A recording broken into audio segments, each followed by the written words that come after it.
I respect them a lot. Men respect your credibility. Men respect your anointing. And since your credibility, ni anointing mu. Anointing ni angusrano. Etumpai. Credibility ni sani pabaji wadie na usubai no ni ye binti ni panyi unye.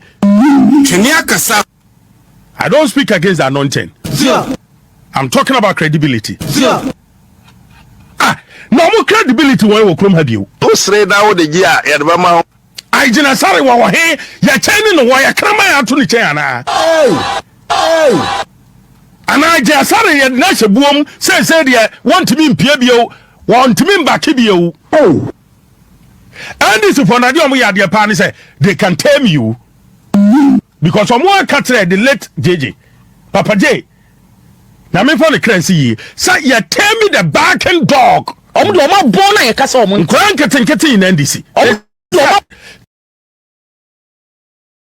JJ no no di no moja to homa NDC. Wodi NDC ba power no. Omo say you tell me the barking dog. It's the sound of person me tia say Agina Asare you tell me no.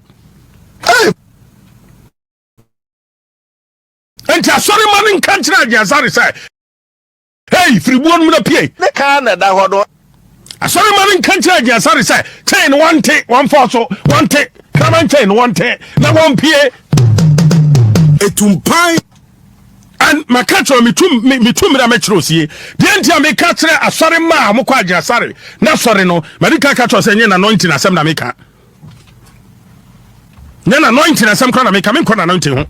Me nimba bi angusra ni firi ba ye. Enya na meka ne credibility.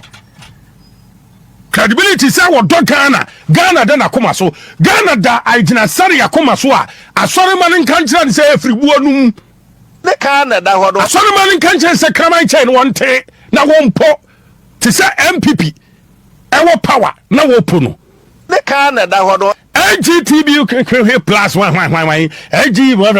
LGBTQ plus one say be mani be meda wo ba ni wo beda de fa no tumu fa tame ma no da sumina so. Hey, praise the Lord. Yenye ho pastor Reverend Agina Asare mani babontin friend Sam George e wa so da mu say petepu no mami MP say wo man mra se bedafie wa hu say on na lead se ne be ya yenye tumu entum wo Ghana ntino wo the anointing oil e so na pampam e no the anointing oil e so Sam George pampam e wa so da mu. Hey Christopher da da ho. We are Christian here to be a dada no crabako. Asofo no omo dada wo. Enti nyame nipa Sam George bawa sori. Na wo say Sam George one pet trumu LGBTQ plus one pet enti one friend congregation anim nyame anim wo the anointing oil aso na pampam aboso me dum NDC abia betena kunwa so sa nipa na 119 no wa be minister LGBTQ plus wa dani mum ewo ho ado so ba se so na anointing oil ana Shiniakasa. Yenti Agina Asare ewo na so dem. Elder Honorable Sam George, come, let's pray for you. Let me pray for you. Give me some anointing oil quickly. You know that Honorable Sam George is leading the parliamentary team for them to present something to Parliament for the LGBTQA plus, bill. And we want to pray for him. Stretch forth your hands towards him in the name of the Father and of the Son and of the Holy Spirit. Father, we commit your Son into your hands. We pray that, Lord, for this battle, you would bring a new anointing upon him and great grace. We say no weapon fashioned against him shall prosper. We say when they gather against him, let it not be of you. When they come one way, let them scatter 7 ways. Give him insight, give him utterance. Protect him, protect his family by the power of the Holy Ghost. Protect his going out and coming in. Vehicles he would ride. Abusia was na o like na o share na o comment na ye koya nim ye ba na the life na brother Victoria na the bro yenti video we ensemble room te ma ya rush media gh message se bomod na like na share na ye koya nim yenti video na mfanye the open audio of the editorial today yento aso na ye commerce sia. people he will meet. Right, me pacho why so for pai Agina Asare.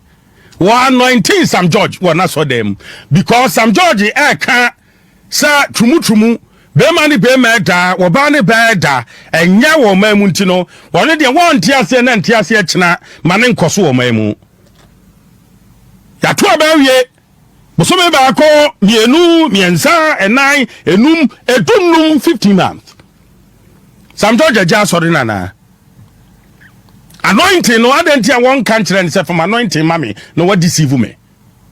In any case, omu lead say LGBTQ plus mampayi nanado asente brana mampayi nanado waye mampayi no tie akonwa so no Sam George nkwan na lead selective pastor Agina Asare woye yimu Yankopon ba ye woye yimu a probably nka wonye sofo ne ka na sofo ba ko kra de Lawrence Tete ne de kwa na mobo Hiti ba yesa Ghana for ko nekam akoto ba yenya Lawrence Tete nyamini pa Lawrence Tete mani ba out be ka say wonu abe ma che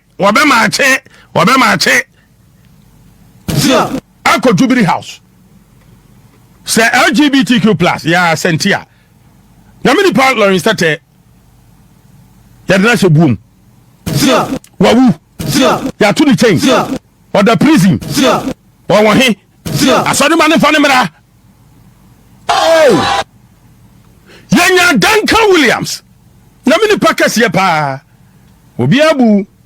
Makantra wa anointing dia memfa ho. Ba credibility. Hweniye. Ade no manka. San so fufu nyina gange against MPP. Mampayi na nado. Dr. Laji Mahmoud Bomia se sabi omo de LGBTQ+ omo pe. ne ka na da hodo Mampayi John Dramani Mahama baye no. Wa yena free krum hana mwadida President Mahama mumra out na mon kasa na Ghana for no mpeso mutie sesa mo position no asesa ana baye ye NDC abamba e modidi ame enti mo nsa na mofusu na mo sere na mo nya appointment bi ama mobusu afo enti mo ye okay basic question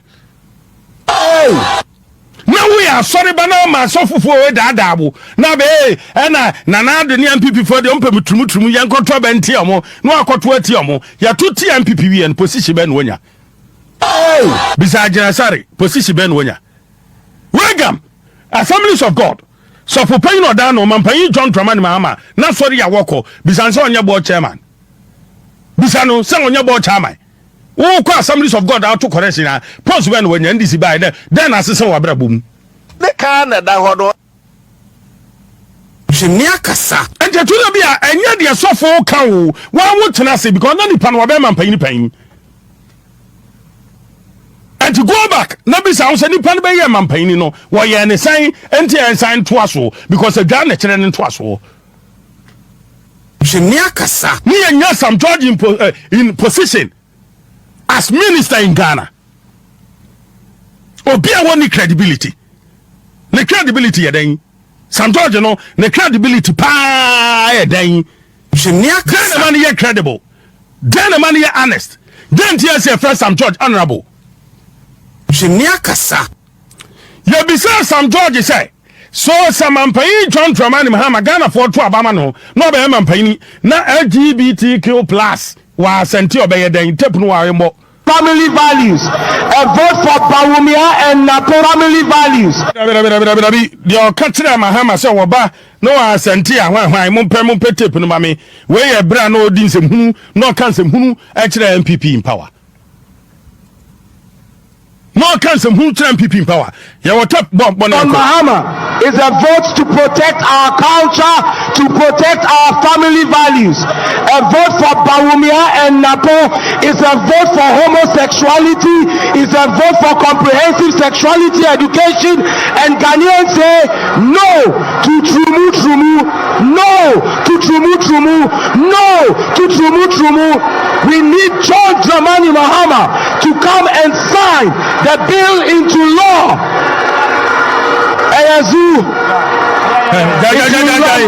We nyina no me ministers. We nyina no me ministers. Credibility way. Honesty way. Ghana first and then there. What Timo to some abadam. What Timo Benya Posu. And to the woman, the enemy, Beka. And of course, and this by Yabana Baso, because now we didn't throw Ghana for.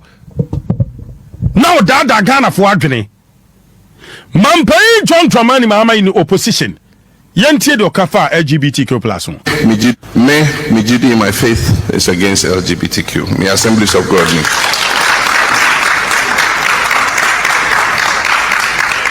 If we say the faith I have, Empene say Bema, Bewari Bema, Oba, Bewari Oba. Bill a war parliament, Omunyam passing, but say Aban actually says almost pass here, president on sign. If he say the attorney general like can say be a private members motion. Obeti me pass a bill with a private members motion, but enise edekabia ebeto abanso. And based on that technicality, president assigning say ba on signing. In terms of idea between parliament and the executive. Omoshe na omokan ebia sombehwe bill no ma hwe bibia, it puts a charge on government na omoyie no efihwa, then it opens the way for the president to be happy to sign the agreement. And so me personally Benjin this and a man is a man, a woman is a woman. Me believe say nipa wotimi esore ka say me fili wo me musa me yo afa wonya 2 minutes wie ne yankotie de mampanyini kai. Regarding LGBTQ plus issues, it remains a highly emotive and sensitive issue even in the most advanced liberal democracies. I explained during my recent engagement with the World Affairs Council that it's not the most important issue we face as a nation. We're still grappling with the provisions of basic needs of education, healthcare, jobs, food, clothing, and shelter. So why am I John Dramani Mahama? Was a priority or because a priority? And ya dear Hiano. The here, baby, a man for beda, the amount for share, the amount for bedi. Into in opposition, no priority. In opposition, no priority, then assassin. And then pan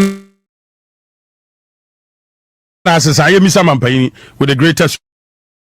So NDC for you. We are going to try 2028 in Nuru and so take a decision. Because I know sir, a do election year. Omudi some who ever chrome have a year no man 10 acquiring a year when near Kagum. By Kaisa, Yanya Bambia for the first 15 months. Cocoa farmers, Yanchamoka Ukruma. Hey, President Mahama. Labor unrest. You can't labor unrest. Sir, a Jumaya for ya bay Juma for or mon now, mon home, Yantibin Chuamoka or more demonstrating a BC da unprecedented. Hey, President Mahama. Yanya Baya or man could demonstration. I'm a sabe. Manu da Suminaso or more money fra or my demonstration. Hey, President Mahama. For 2 teams are. Yes.